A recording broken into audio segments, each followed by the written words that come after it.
People in the town started to notice something strange. Anyone who took money from one local lender would disappear soon after. At first, everyone thought the same thing. They probably ran away to escape their debt. It sounded normal. People do that sometimes. But then more people went missing, one after another. Homes were left open. Phones stopped ringing. Families were left waiting. No one knew where they went. And when the police finally searched deeper, what they found at the end traumatized the whole town forever, because the truth was far worse than anyone expected. Before we start, please subscribe if you haven't already. The lender lived at the edge of the village where the paved road turned into dirt, where fields stretched out endlessly, and the smell of animals always hung in the air. And most people only went there when they had no other choice, when banks had refused them or when relatives had turned away, and he never asked many questions. He only listened while stirring tea in cracked cups, nodding slowly as if he understood every problem in the world. Then he would slide a small notebook across the table, write down names and numbers, and tell them to pay whenever they could. But everyone knew the interest grew quickly even though he never said it out loud. And at first those who borrowed would return, sometimes late, sometimes trembling, placing money on the table while avoiding his eyes. But over the years fewer came back, and eventually some stopped coming at all. People whispered about it during market days while buying vegetables and fish, saying the woman who borrowed for her husband's hospital bills had left in the middle of the night, saying the young man who needed money for his shop had gone to another city to work. And while it felt strange that so many would leave without saying goodbye, the town convinced itself that poverty made people do sudden things.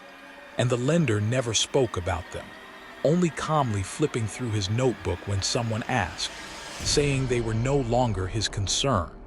Then the dreams started, not just for one person but for many, and though they didn't talk about them at first, they all shared the same heavy feeling. People dreamed of standing in endless muddy fields under a dark sky while something moved behind them, something breathing slowly and deeply.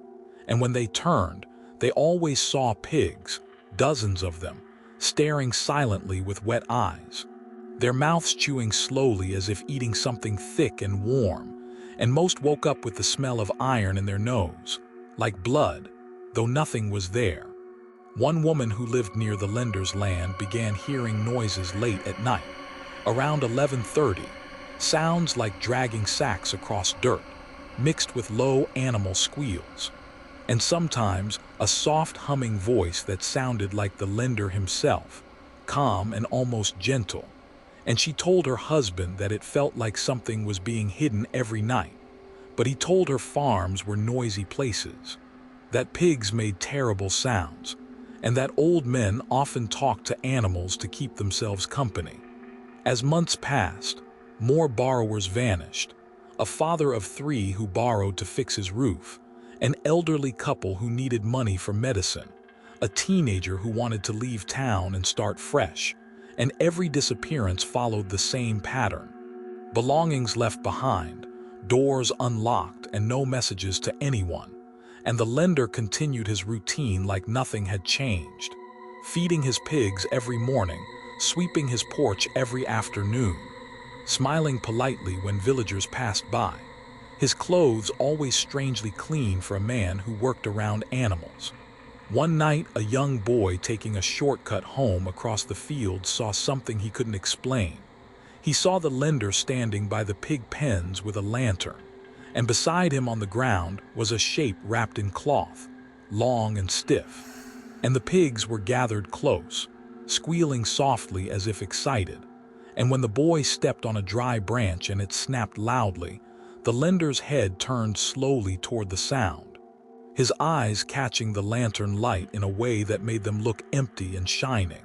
And the boy ran without stopping until he reached home, too scared to even tell his parents what he saw.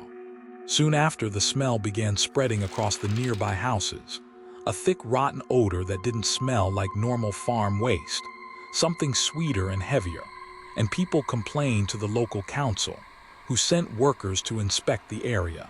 But the lender told them one of his pigs had died and that he had buried it already, and the workers, uncomfortable with the smell and eager to leave, accepted the explanation without checking.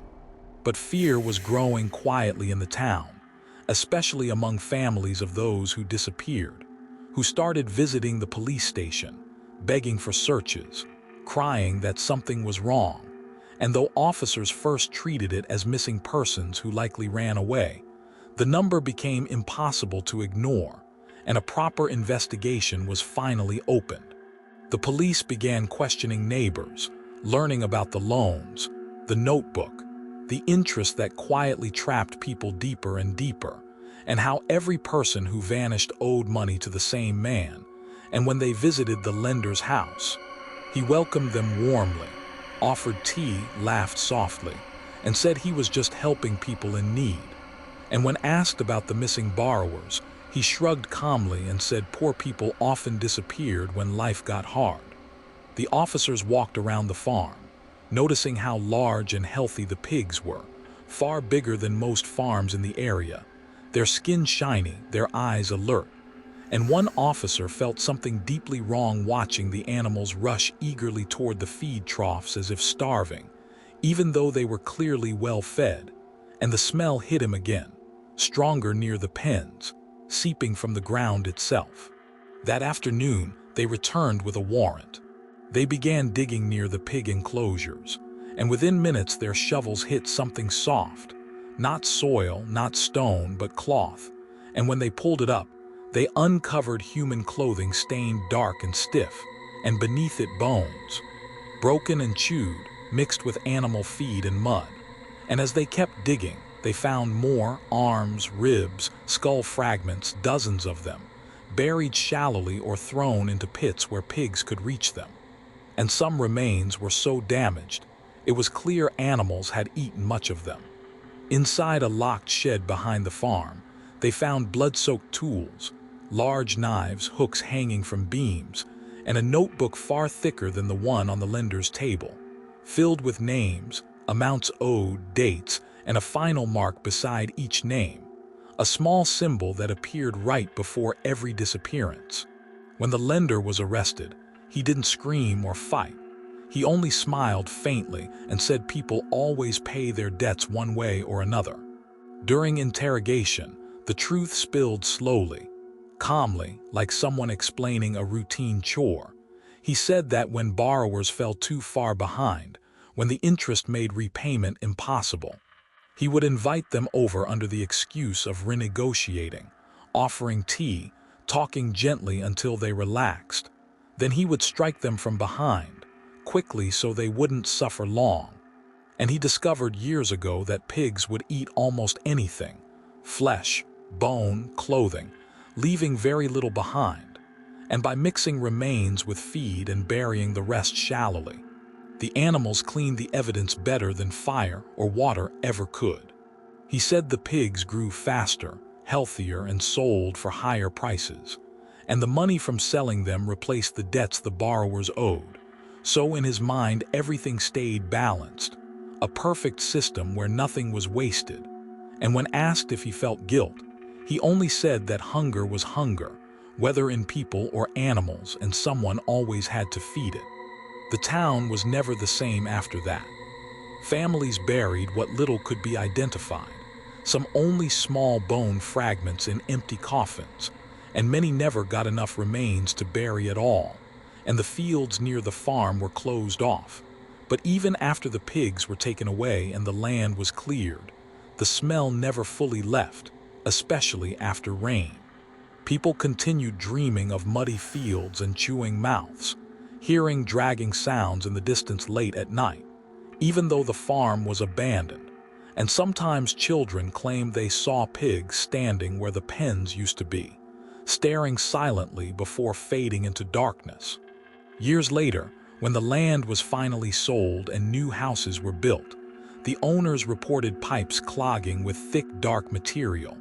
And when plumbers opened the ground, they found bones still surfacing from deep below. as if the earth itself refused to swallow what happened there.